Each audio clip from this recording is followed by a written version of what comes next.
But he came with the idea. 1991, LPG in India, urbanization, शहर, business, money. तो शहर, business, money, one side, stress, pressure, depression on the other side. They are the outcomes of share, business, money. And then he thinks, yeah, this is the right time for yoga and meditation. And he gets that idea. Today he's having 4 choppers, as far as I know, and 2 private jets. Can you imagine? He has a thought. He has a vision. और 4 personal chopper हैं और 2 private jet हैं. फोड़ दिया उन्होंने life में.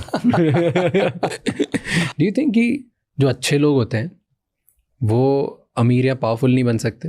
थोड़े तुम्हें बदमाशी तो करनी पड़ेगी. हमारे समाज में जो लोग कमज़ोर होते हैं वो कहते हैं भैया हम झूठ नहीं बोलते, भैया हम बदमाशी नहीं करते. बदमाशी करनी है, मतलब स्ट्रेंथ रखनी है. ये कंट्री बेसिक कॉन्सेप्ट्स को मिस करती है.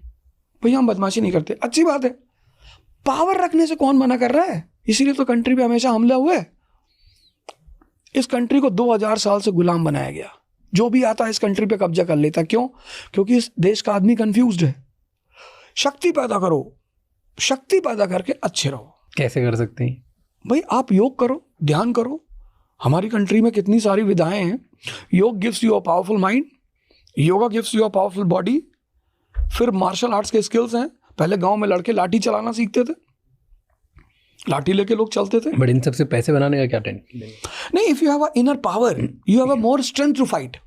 जैसे मुंबई में, जो मुंबई का इनबॉर्न होता है, ये बड़ा रियल फैक्ट है कि मुंबई के जो लड़के पैदा हुए और जो बाहर से आए, वो बहुत सक्सेसफुल हुए. उनका रेशियो ज्यादा है. उसकी वजह क्या है? गांव से आए तो लड़ने की क्षमता बहुत है. इसी पे रामधारी सिंह दिनकर ने एक लाइन लिखी, बहुत प्यारी, बहुत प्यारी. मतलब वो बड़ी विजनरी लाइन है, सोचने वाली. प्रसादों के कंकाब शिखर होते कबूतरों के ही घर. प्रसाद मतलब महल. तो जो बड़ी बड़ी बिल्डिंग्स हैं, विलास हैं, महल हैं, उनमें जो बच्चे पल रहे हैं वो कबूतर हैं.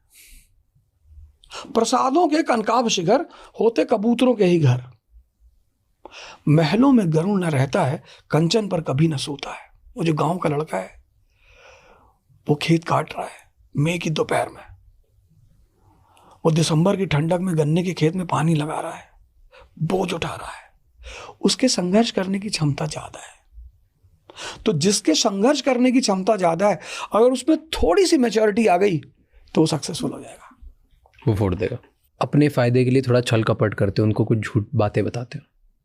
तो ये जो इंसान करता